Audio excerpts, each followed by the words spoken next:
Okay, so let's do another classic flower shape for today, day 5. I'm going to take a red orange, so I created a puddle in the lid of my paints of a red orange, just orange with a little extra red in it. And I'm going to do these really simple teardrop shaped petals.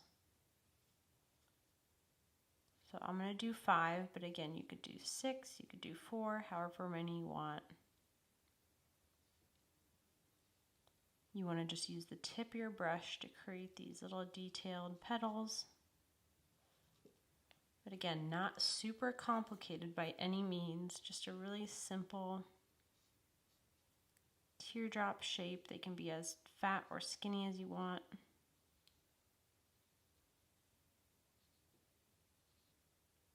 They're kind of bigger on the end here, and then they taper off to a tip. So again, I'm using a size 1 brush. Totally up to you how big or small you want to go with these, but I love practicing tiny little flowers, as you will tell from my artwork and most of my online workshops. I love tiny. I just love getting into the detail.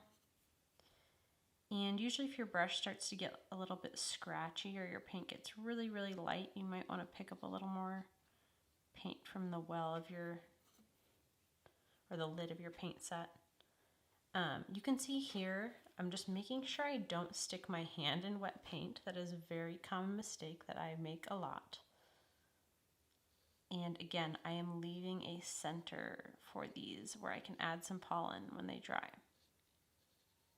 Totally up to you if you want to just fill yours in or have them be touching and then add a darker color on top.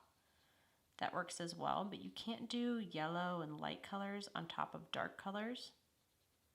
You can only layer darker on top of lighter in watercolors. So that's just kind of why we do that.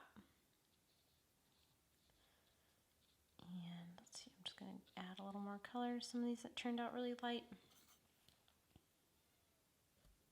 And don't worry about them being perfect or anything. This is just all for fun practice. Really, all of art is just for fun practice. So just enjoy the process and have fun practicing these flowers. I'm going to wait for them to dry before I put the center in these. And again, you can fill up a whole sheet of these. You could do them in rainbow colors. Try them in every color of the rainbow. There's really so much you can do with really simple florals. Play around adding leaves. So much.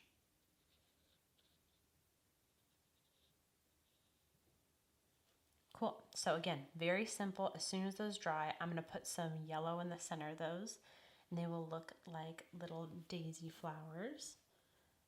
These are another one that I end up doing in my artwork and my workshops and things a lot because I just love the simplicity and the fact that also you can thicken or thin out the size of these petals and they can really have a lot of variation. I'm trying to do mine all kind of the same here, but you can play around with that. Okay, so as these are dry, I'm going to go and pick up just a tiny bit of yellow from the lid of my paints. I'm just going to go in with a little yellow dot. Just pressing lightly with the tip of my paintbrush. And then you have your little daisy type flowers. So let's go, and tomorrow we are going to paint a new type of flower. So just practice those, have fun with it, and I will be back tomorrow.